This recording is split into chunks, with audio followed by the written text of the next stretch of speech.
RG2లో సింగరేణి అధికారులు ఆగడాలు ఎక్కువయ్యాయని INTUC కేంద్ర కమిటీ సభ్యుడు ధర్మపురి పేర్కొన్నారు.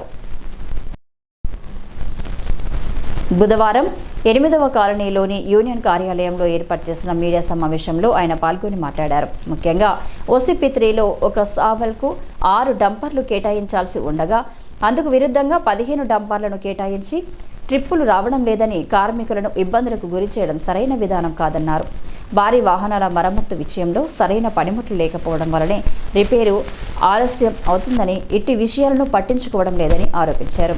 సింగరేణిలో సమిష్టి కృషితో దాదాపు 150% ఉత్పత్తి జరుగుతుందని, అయినా అధికారులు కార్మికులను వివిధ రకాలుగా ఇబ్బందులకు గురి చేస్తున్నారని తెలిపారు. అలాగే ప్రైవేటు వ్యక్తుల చేతిలో ఉన్న బొగ్గు గనులను తిరిగి యాజమాన్యానికి అప్పగించేలా తగు చర్యలు తీసుకోవడం జరిగిందని తెలిపారు. కాగా సింగరేణిలో ఎల్లో కార్డు, గ్రీన్ కార్డు వీటి వల్ల సింగరేణి కార్మికుల్లో అనేక ఆందోళనలు మొదలైన అని ప్రకృతి విరుద్ధమైన స్థలాలలో పనిచేసే కార్మికులకు గ్రీన్ కార్డు, రెడ్ కార్డు ఏంటి అర్థం కావడం లేదని, వీటిని వెంటనే ఉపసంహరించుకోవాలని, అందుకు తగిన చర్యలు తీసుకోవడం జరుగుతుందని తెలిపారు. సింగరేణి కార్మికులకు అతి త్వరలోనే సూపర్ స్పెషాలిటీ ఆసుపత్రి వైద్య సేవలు అందేలా తగిన ఏర్పాట్లు తీసుకోవడం జరిగిందని తెలిపారు. అలాగే సొంతింటి కల నెరవేరేలా తమ అధినాయకత్వం అన్ని ఏర్పాట్లు చేయడం జరిగిందని, త్వరలోనే కార్మికులు ముందుకు తీసుకురావడం జరుగుతుందని తెలిపారు.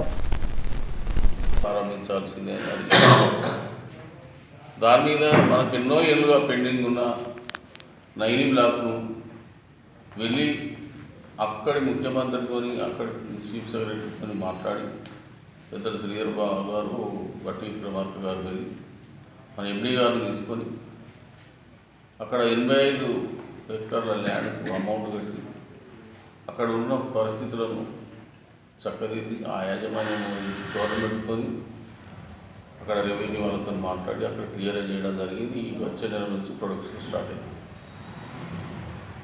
దాంతోపాటుగా మనకు తాడిచర్ల 2ను కూడా ఈ సంవత్సరం 10 ఏళ్ళు అధికారం ఉన్న తెలంగాణ బొగ్గు కానీ, కార్మిక సంఘం కానీ, యూనియన్ పరంగా బీఆర్ఎస్ పార్టీ కానీ మాటలకే పరిమితమైంది. కానీ దాన్ని అరబిందో అనే కంపెనీకి శ్రీనివాసరావు గారికి ఇచ్చి దాన్ని ఒక తట్టెడు బొగ్గు తీయకుండా ఆపుకొని ప్రైవేటైజేషన్కి ఇస్తే దాన్ని వాళ్ళ దగ్గర తీసుకొని మనం ఇప్పుడు ప్రారంభించబోతున్నాం జనవరిలో.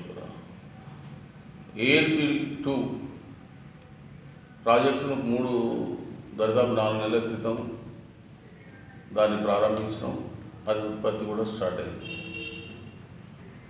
మరి అంతేకాకుండా కిష్టారం మూసి, కోయగూడెం మూసి కూడా ప్రైవేట్ వాళ్ళకు ప్రతిమ అనే కంపెనీకి, ఒక మెడికల్ కంపెనీకి ఇచ్చిన దాన్ని కూడా ఇవ్వాలని అడుగుతా ఉన్నాం. అది పెండింగ్లో పెట్టిండ్రు, అది కూడా మనకు వస్తుంది.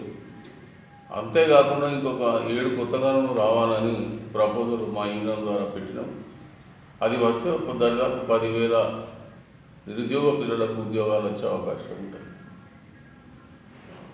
ఇంకొక అంశం ఏంటంటే, ఆనాడు తెలంగాణ బొగ్గు కార్మిక సంఘం అధికారంలో ఉన్నప్పుడు, బీఆర్ఎస్ పార్టీ అధికారం ఉన్నప్పుడు 2023 కన్నా ముందు, అంటే దాదాపు 2022 నుంచి పెండింగ్లో ఉన్న కార్మిక ఉద్యోగాలు మీ అందరికీ తెలుసు. వాళ్ళ వయసు అయిపోతుంది. జూనియర్ అసిస్టెంట్ పోస్టులు కూడా 126 పెండింగ్లో పెట్టడం వలన వాళ్ళ వివిధ కంపెనీలలో అప్పుడు అంతకుముందు వాళ్ళు ప్రైవేట్లో చేసుకొని ఆ ఉద్యోగం వదిలిపెట్టి వాళ్ళు కూడా రోడ్డున పడే పరిస్థితి ఉన్నదని శ్రీధర్ బాబు గారిని, మంత్రి గారిని, బట్టి విక్రమార్క గారిని, రేవంత్ రెడ్డి గారిని మేము అనేక పర్యాయాలు కలిసి దానికి తోడుగా గుర్తింపు సంఘం ప్రోటోకాల్ ప్రకారంగా వీళ్ళని కూడా తీసుకెళ్ళి అంబేద్కర్ సచివాలయం దగ్గర అంబేద్కర్ స్టాచ్యూ సాక్షిగా ఆ 400 కుటుంబాలను పిలిచి వారితో పాటుగా ఈ 126 మంది పిల్లలకు కూడా ఆనాడు ఫిబ్రవరి 7వ తారీఖు నాడు మేము అందరికీ అపాయింట్మెంట్ ఆర్డర్లు ఇచ్చాం. ఈ కార్యక్రమంలో కొత్త సత్యనారాయణ రెడ్డి, కేంద్ర కమిటీ సభ్యుడు Akram, joint secretary Nachagoni Dasaratham Goud, branch కార్యదర్శులు ఆకుల రాజిరెడ్డి, కొంగర రవీందర్, అనంతరాములు, రవీందర్ తదితరులు పాల్గొన్నారు.